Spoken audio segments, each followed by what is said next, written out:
আমি মাসে 50 টাকা হোক 100 টাকা দিয়ে তারপর মসজিদের সদস্য আছে প্রতিবারে কিয়ামতের ময়দানে এই পরিচয় টাকা আমাকে নাজাত পর্যন্ত নিয়ে যাবে যে আমি আল্লাহর ঘরের সদস্য ছিলাম কত 100 টাকা মাস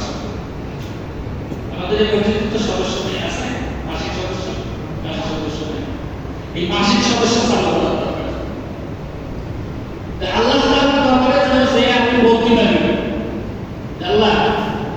আমি আছি আমি তো আমাদের ওই মসজিদে ছিল আমার নাম আছে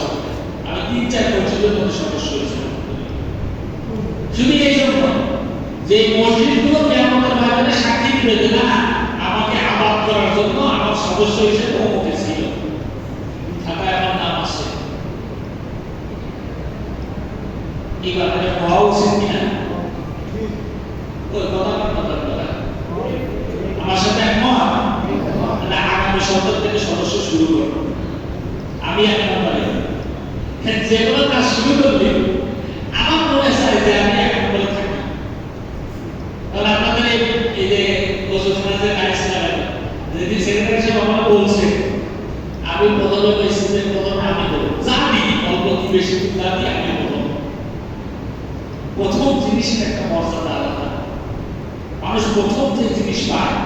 পরে যদি ওই জিনিস আরো 1000 বার পায় তো প্রথমটার মতো কোনোটা হবে না তবে দেখেন মা বাপ যদি মারা যায়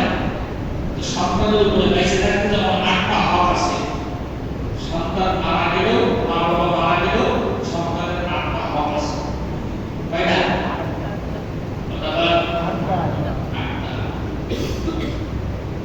এর মধ্যে একটা হলো প্রত্যেক সপ্তাহে একদিন মা বাবার কবর জিয়ারত করা কি বললেন কথা কি বললেন সপ্তাহে একদিন মা বাবার কবর জিয়ারত করা দিলের মধ্যে গেছে দিলেন আপনি মা বাবা হয়েছেন আপনি একটু মরবেন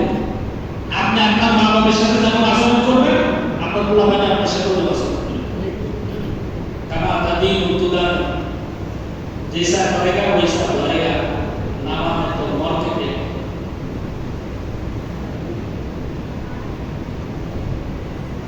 कबर जियारत যদি শুক্রবারের দিন করে আল্লাহ রাসূল হাদিস বলেন যে ব্যক্তি শুক্রবারের দিন তার মা বাবার কবর জিয়ারত করে আল্লাহ তাআলা ওই সন্তানের সমস্ত গুনাহ মাফ করে দেন সুবহানাল্লাহ এখন মনে করেন যে কবর জিয়ারত করার জন্য কবরের কাছে যাওয়া শর্ত আপনি এখানে বসে কবর জিয়ারত করতে পারেন যেমন আমরা এখানে বসে কবর জিয়ারত করি না কিভাবে করি হাজার হাজার মাইল দূরে কবর জিয়ারত করার জন্য মাসালার কিনারে লেখছে কবরের কাছে যাওয়া জরুরি না তবে কবরের কাছে একটা উপকারিতা আছে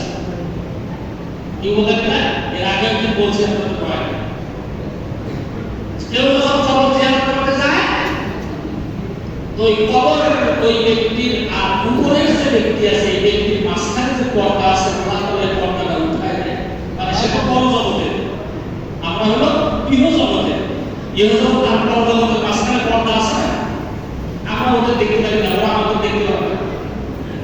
কিন্তু যখন কবর জিয়ারত করতে যায় আল্লাহ তাআলা এই পর্দাটা উঠায় দেয় তখন ওই কবরের ব্যক্তি দেখতে পাবে যে আমার ছেলে আসছে কবর জিয়ারত করতে আমার ভাই আসছে কি আমার আত্মীয় মুখে আসছে উপরের ব্যক্তি যখন নিচের ব্যক্তির জন্য দোয়া করে হাদিসের মধ্যে আসছে নিচের ব্যক্তি উপরের ব্যক্তির জন্য দোয়া করে সুবহানাল্লাহ হাদিসে স্পষ্ট আছে মরা মানুষের জন্য যদি দোয়া করে এটা কাজে লাগবে না মৃত মানুষের জন্য যদি দোয়া করে তাহলে এই পাশে একটা ভালো আছে ওই পাশে একটা জাহান্নামে ঘুরতেছে যে দোয়া করতেছে আল্লাহ ওই ব্যক্তিকে জাহান্নামে পুরাই এটা কাজ লাগবে না কিন্তু মৃত ব্যক্তি যদি জীবিত ব্যক্তির জন্য দোয়া করে আল্লাহ তাআলা মেহেরবানি করে ওই ব্যক্তির দোয়াকে কবুল করে